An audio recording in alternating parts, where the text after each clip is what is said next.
ವೀಕ್ಷಕರೇ ನಮಸ್ಕಾರ. ಈ ಮದ್ದಿನಿಂದ ಇಲ್ಲವೇ ಇಲ್ಲ ಯಾವುದೇ ಅಡ್ಡ ಪರಿಣಾಮ. ಆಯುರ್ವೇದದ ಬಳಕೆಯಿಂದ ದೂರ ಸರ್ವ ರೋಗ ರುಜಿನ. ಸನಾತನ ಪದ್ಧತಿಯ ಬಳಕೆಯಿಂದ ಮನುಕುಲಕ್ಕೆ ಕ್ಷೇಮ. ನಿಮ್ಮ ಎಲ್ಲ ವೈದ್ಯಕೀಯ ಸಂದೇಹಗಳಿಗೆ ಪರಿಹಾರ ನೀಡುವ ಕಾರ್ಯಕ್ರಮ ಆಯುರ್ ಆರೋಗ್ಯ.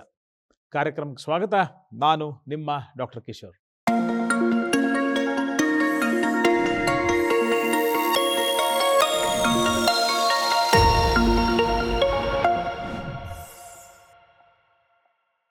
ವೀಕ್ಷಕರೇ ನಮಸ್ಕಾರ. ಅನೇಕ ಸಂದರ್ಭದಲ್ಲಿ ಕೆಮ್ಮು ಅಂದರೆ ನೆಗ್ಲೆಕ್ಟ್ ಮಾಡಿ ಪರವಾಗಿಲ್ಲ, ಕೆಮ್ಕೊಂಡಿರ್ತಾನೋ ಅವನು ಅಂತ. ಆದರೆ ಕೊರೋನೋತ್ತರ ಕಾಲಘಟ್ಟದಲ್ಲಿ ಕೆಮ್ಮು ಅಂದ ತಕ್ಷಣ ಬೇಕೋ ಬೇಡವೋ ಸೋಷಿಯಲ್ ಡಿಸ್ಟೆನ್ಸಿಂಗ್ ಆಗಿಬಿಡುತ್ತೆ.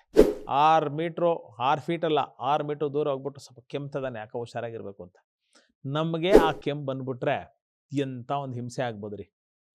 ಒಬ್ಬ ಹಾಡುಗಾರಿಕನಿಗೆ, ಒಬ್ಬ ವಾರ್ತೆಯನ್ನು ಓದ್ತಕ್ಕಂಥವನಾಗಿರ್ಬೋದು, ಒಬ್ಬ ಯಾವುದೇ ಆಯಾಮ ತಗೊಳ್ಳಿ, ವೈದ್ಯ ಆಗಿರ್ಬೋದು, ಒಬ್ಬ ಪೊಲೀಸ್ ಪರ್ಸನಲ್ ಆಗಿರ್ಬೋದು, ಮಾತನ್ನೇ ಬಂಡವಾಳ ಮಾಡಿಕೊಂಡು ಜೀವನ ಮಾಡ್ತಕ್ಕಂಥ ಅನೇಕ ಪ್ರವೃತ್ತಿಗಳು ಜೀವನದಲ್ಲಿ ನಾವು ಆರಿಸ್ಕೊಂಡಾಗ ಒಂದು ಕೆಮ್ಮು ನಮ್ಗೆ ಎಷ್ಟರ ಮಟ್ಟಿಗೆ ಹಿಂಸೆ ಕೊಡ್ಬೋದು. ಇಂಗ್ಲೀಷಲ್ಲಿ ಹೇಳ್ತೀವಿ, wearer knows the pinch of the shoe ಅಂತ. ಬಿಡ್ರಿ ಕೆಮ್ತಾನೆ, ಅವ್ನು ಸಿರಪ್ ತೊಗೊಂಡ್ರೆ ಹೋಗ್ಬಿಡುತ್ತೆ ಅಂತ. ಅನೇಕ ಸಂದರ್ಭದಲ್ಲಿ ನಾನು ಯಾವುದೇ ವೈದ್ಯಕೀಯ ಪದ್ಧತಿಯ ವಿರೋಧಿ ಅಲ್ಲ.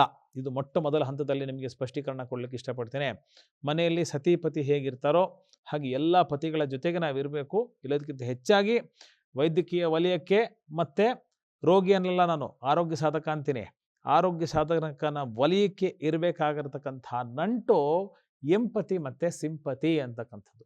ಸೊ ಕೆಮ್ಮು ಬಂದಾಗ ಔಷಧಿ ತೊಗೊಂಡ್ಬಿಡ್ತೀವಿ.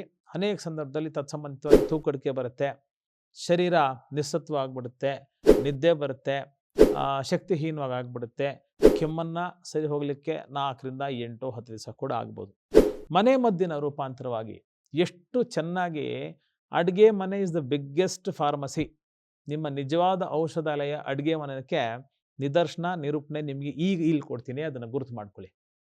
ಏಲಕ್ಕಿ, ಲವಂಗ, ಮೆಣಸು, ಅರಿಶಿನ 4 ಇದ್ದರೆ ನಿಮ್ಮ ಕೆಮ್ಮನ್ನು ನಿಮ್ಮ ಹಂತದಲ್ಲಿ ನಿಮ್ಮ ಕೈಯಾರೆ ಅಂಗೈಯಲ್ಲಿ ಆರೋಗ್ಯ ಅಂತೀವಲ್ಲ, ಅದನ್ನು ಅನುಷ್ಠಾನ ಮಾಡಲಿಕ್ಕೆ ನಿಮ್ಮ ಹಂತದಲ್ಲೇ ಸಾಧ್ಯ. ಏನೇನು ಹೇಳಿ? ಏಲಕ್ಕಿ, ಲವಂಗ, ಮೆಣಸು, ಅರಿಶಿನ.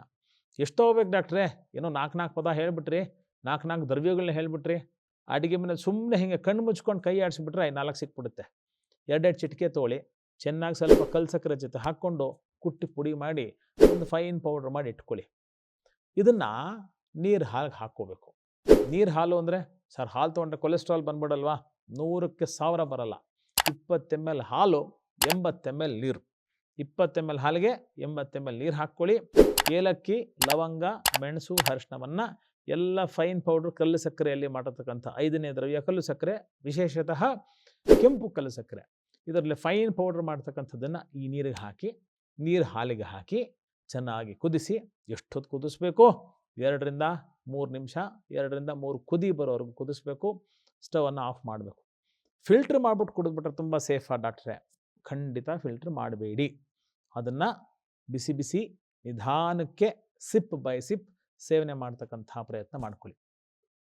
ಆಯುರ್ವೇದ ಡಾಕ್ಟ್ರು ಅಂದ ತಕ್ಷಣ ಅವ್ನು ಕಷಾಯ ಕೊಟ್ಬಿಡ್ತಾನಪ್ಪ ಅಂತಕ್ಕಂಥ, ಪಥ್ಯ ಹೇಳ್ಬಿಡ್ತಾನೆ ಅಂತಕ್ಕಂಥ ಅನೇಕ ಅಪವಾದಗಳು ಅಥವಾ ಉಪಬಿರುದುಗಳನ್ನು ನಮ್ಮ ಮೇಲೆ ಸಮಾಜ ವಹಿಸುತ್ತೆ, ಹೊರೆ ಹಾಕುತ್ತೆ.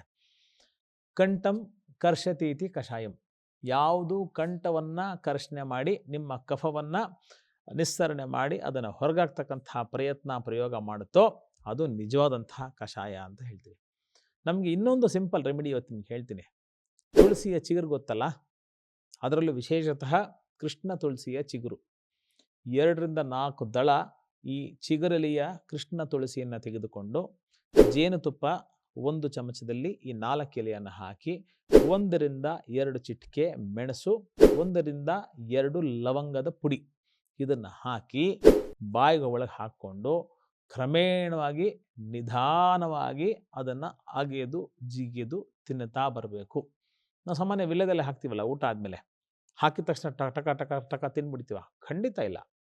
ಅದನ್ನು ಸೇವನೆ ಮಾಡಿದ್ಮೇಲೆ ಸುಮಾರು 4-5 ನಿಮಿಷ ಅದಕ್ಕೆ ಒಳಗೆ ಹೋಗ್ಲಿಕ್ಕೆ ಬಿಟ್ಬಿಡಿ. ಏನೂ ನೀರನ್ನು ಕುಡಿಬೇಡಿ. ಇಷ್ಟು ಮಾಡಿದ್ರೆ ನಿಮಗಿರ್ತಕ್ಕಂಥ ಈ ಶುಷ್ಕ ಕಾಸ, ಡ್ರೈ ಕಾಫ್, ಇನ್ಸ್ಟೆಂಟಾಗಿ ತೊಂದರೆ ಕೊಡ್ತಕ್ಕಂತಹ ಕೆಮ್ಮು ತುಂಬ ಹಿಂಸೆ ಕೊಟ್ಬಿಡುತ್ತೆ ಒಂದೊಂದ್ಸಲಿ. ಕೆಮ್ಮನ್ನ ನಾವು ತುಂಬ ಲಘುವಾಗಿ ಈ ಹಿಂದೆ ಪರಿಗಣಿಸ್ತಾ ಇದ್ವಿ. ಕೊರೋನಾ ಆದಮೇಲೆ ಅದ್ರ ಬಗ್ಗೆ ಭಯ, ಅದ್ರ ಬಗ್ಗೆ ಕಾಳಜಿ ಜಾಸ್ತಿ ಬಂದಿದೆ. ಆದರೆ ನಿಜ ಅರ್ಥದಲ್ಲಿ ಕೆಮ್ಮಿಗೆ ನೀವು ಭಯ ಪಡ್ತಕ್ಕಂಥದ್ದು ಬೇಡ. ಅಫ್ಕೋರ್ಸ್ ಮಾಸ್ಕನ್ನು ಹಾಕ್ಕೊಳ್ಳಿ, ಕರ್ಚೀಫನ್ನು ಇಟ್ಕೊಳ್ಳಿ, ಕೆಮ್ಮು ಬಂದಾಗ ಹಿಂಗೆ ಇಟ್ಕೊಂಡು ಯಾವುದೇ ಇರತಕ್ಕಂತಹ ಡ್ರಾಪ್ಲೆಟ್ಸು ಹೊರಗೆ ಹೋಗದೆ ಇನ್ನೊಬ್ಬರಿಗೆ ನಮ್ಮಿಂದ ಕಮ್ಯುನಿಕೇಟ್ ಆಗಬಾರ್ದು. ಅದೆಲ್ಲ ಪ್ರಿಕಾಷನ್ಸ್ನ ನಾವು ತೊಗೊಳ್ತಕ್ಕಂಥದ್ದು ಒಳ್ಳೆಯದೇ ಹೊರತು ಭಯ ಪಡಬೇಕಾಗಿಲ್ಲ, ಹೆದರಬೇಕಾಗಿಲ್ಲ. ಎಚ್ಚರಿಕೆಯಿಂದ ಇರಿ. ಮನೆ ಮದ್ದುಗಳನ್ನ ಬಳಸ್ಕೊಂಡು ನೀವು ಆಯುರ್ವೇದದ ಸೂತ್ರಗಳಿಂದ ಆರೋಗ್ಯವಾಗಿ, ಆರಾಮಾಗಿ ಸದಾಕಾಲ ಸರ್ವಕಾಲ ಇರಿ ಅಂತಕ್ಕಂಥ ಮಾತು. ಇನ್ನು ಅನೇಕ ಸಮಸ್ಯೆಗಳು, ಅನೇಕ ಪರಿಹಾರಗಳು ಮುಂದಿನ ಕಂತಿನಲ್ಲಿ ಕಾಯ್ತಾ ಇರಿ. ವಾಪಸ್ ಬರ್ತೀನಿ. ನಮಸ್ಕಾರ.